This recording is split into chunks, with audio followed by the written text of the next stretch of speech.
สบายดีเด้อสบายดี FC สองสบายเลิศสแนลเนาะวันนี้ก็เฮ็ดชิปมาตกปลาเนาะตกปลาน้ำคลองว่าตกเบ็ดก็ได้ตกปลาก็ได้เนาะบางคนก็เอิ้นว่าตึกเบ็ดนั่นแหละวันนี้เขามาเป็นทีมงานของสบายเลิศสแนลเนาะมา4 คนแล้วก็วันนี้เขาได้กลับมาเป็นคนส่งเสบียงให้กับเจ้า ก็ได้ซื้อน้ำมาเอาน้ำมาฝากเนาะเป็นน้ำดื่มน้ำเย็นนี่แหละแล้วก็มีเป๊ปซี่มีอิชิตันเนาะกลับไปซื้อน้ำมาให้กับเจ้าเดี๋ยวใส่เบิ่งวิวบรรยากาศการตึกปลาน้ำคลองเด้อมื้อนี้มาตึกปลาเด้อ FC ทั้งหลายนี่อยู่บ่ไกลแหละนี่อยู่ท่าหมู่บ้านนี่แหละบ่ค่อยไกลสำได้เนาะมานำกัน4 คนมานำเซียนเพิ่นมาตึกเบ็ดท่าละอันนี้เรือเด้อนี่เรือที่กระเจ้ามักไปเที่ยวเรือนี่จะมาจากแขวงบ่อแก้วเนาะแขวงบ่อแก้วไปฮอดหลวงพระบางพุ่นแหละฮอดเวียงฮอดหลวงพระบางกระเจ้าสิมานำเรือนี่เป็น FC ฝั่งไทยเด้อเป็นพี่น้องฝั่งไทยกระเจ้ามักไปท่องเที่ยวแล้วก็มีฝรั่งชาวต่างชาติเด้ก็พี่น้องฝั่งลาวก็ได้เนาะไปเที่ยวหลวงพระบางก็สามารถขึ้นเรือนี่ได้นี่เป็นวิวอันทางลุ่มหั่นทางใต้หั่นเป็นบอนคกที่เฮาไปตีปลาเที่ยวแล้วหั่นแล้วก็ล่างนี่เป็นหมู่บ้านเนาะเป็นหมู่บ้านเฮาอันนี้ก็มาตึกเบ็ดอยู่ลุ่มใส่เหยื่อเม่นนี่แหละเหยื่อปลากดปลาสกางแดปลากดแดสลับกันเป็นปลานั่งปลาเก็ด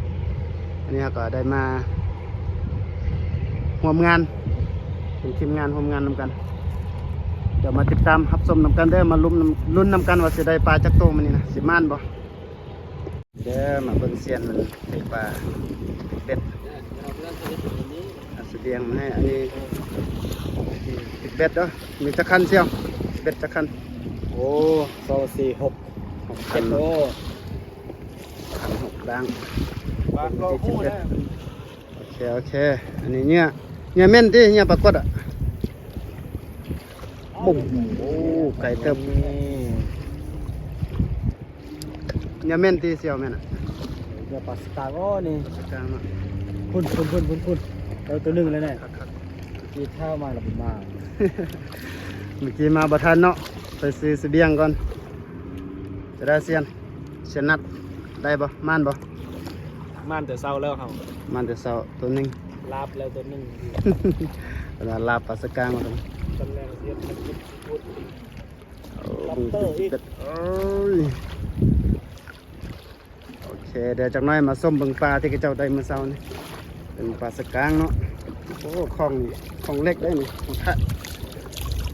โอ้ยมันนี่เด้อปลาสกางทางข้าวกินดับเลยอันนี้ก็ถ้าทึกมองก็ประมาณมองตา6 ตา 7พุ่นแหละความใหญ่มันอันนี้เขาติดเบ็ดได้ก็ประมาณนี้แหละสำปิ้งพอปิ้งเนาะพอปิ้งพอรับเดี๋ยวไล่โตก็รับได้แหละ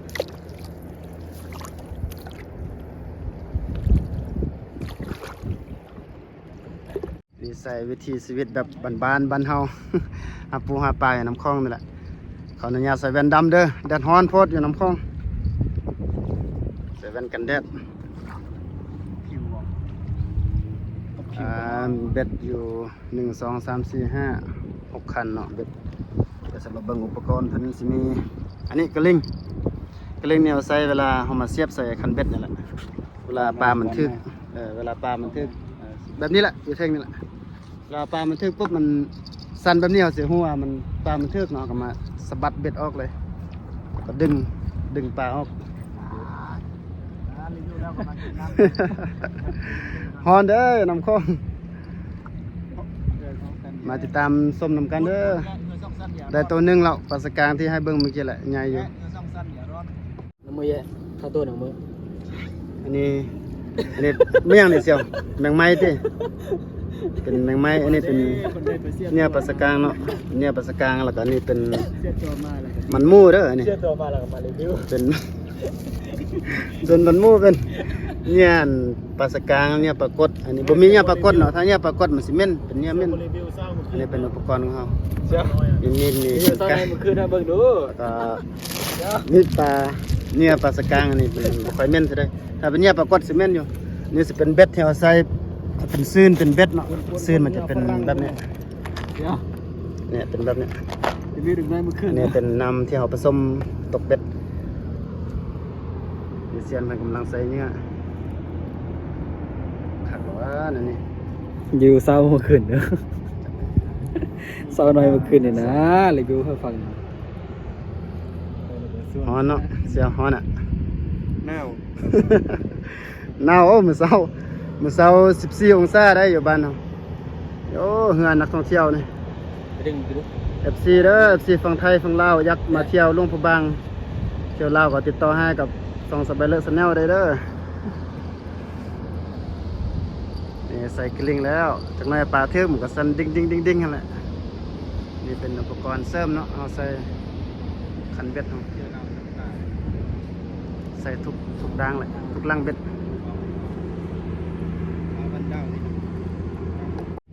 โอ้บึงเรือท่องเที่ยวเรือใหญ่พุ่นเรือใหญ่สองสัน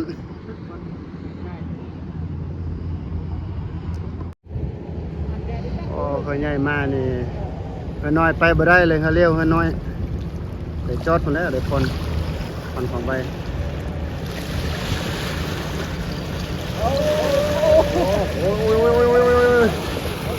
ของเหือ ของเหือแห้งพด เรือเร็วไปทางพ้นเลย เบิ่งเหือปักใหญ่บ่ฟองความแห้งคันเบ็ดเขาปิ้วเลย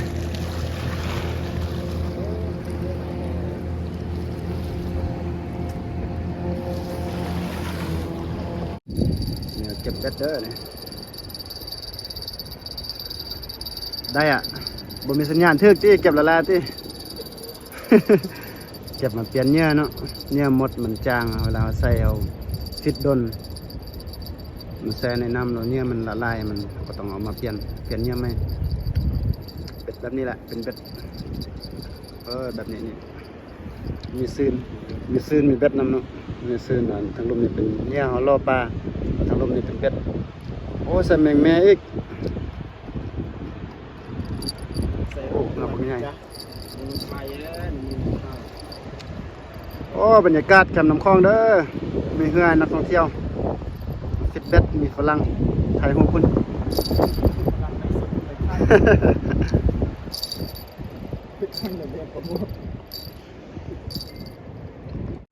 เก็บเบ็ดเด้อเปลี่ยนเนี่ยไหมอากาศร้อนสุดใส่หมวกใส่แว่นตากันเด็ดเก็บโอ้ของเหือ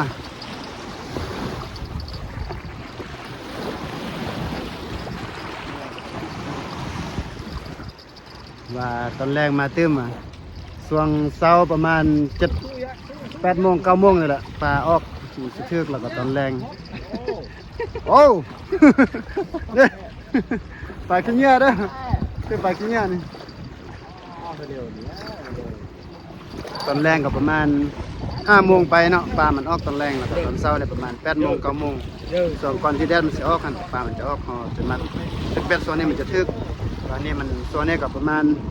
12 โมงแดดกำลังร้อนเนาะบ่ไว้แดดเขาก็ต้องพักผ่อนก่อนเก็บเบ็ดก่อนเก็บเบ็ดเดี๋ยวเนื้อก่อน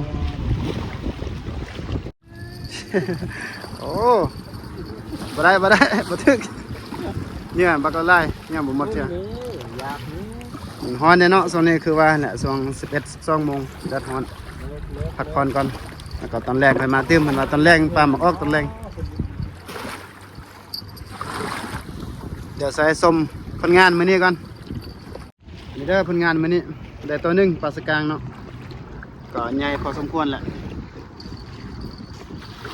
ให้เบิ่งไปซิ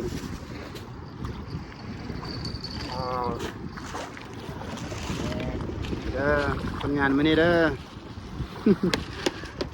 มาติกเบ็ดมื้อนี้ได้เบ็ด6 คันเนาะมานำกัน3 คนได้ปลาตัวหนึงประมาณ5 นิ้วแหละพอปิ้งพอแกงเนาะแกงส้มบ่แซ่บเฮ็ดเมนูแกงส้มนี่นี่เซียนจิตเพิ่นได้เด้อนี่ก็สำนีเด้อมาใส่เบ็ดอันนี้ก็เก็บเครื่องก่อนเก็บเครื่องกลับแดดร้อนโพดก็ฝาก FC เด้อติดตามกดไลค์กดแชร์ให้ได้ FC ของอัน ส่องสไปเลอร์แนลเนาะกดไลค์กดแชร์ให้ได้วิถีชีวิตแบบนี้แหละหาปูหาปลาอยู่น้ำคลองกดดับสมองมื้อนี้ได้ตัวหนึงซ้ำเอาไปตีมองมื้อนั้นนั่นแหละมื้อนั้นก็ได้ปลาน้อยตัวหนึงแต่มื้อนี้ใครได้ปลาใหญ่เด้อก็ฝาก FC เด้อติดตามเบิ่งคลิปต่อไปจะให้มันกว่านี้บ๊ายบาย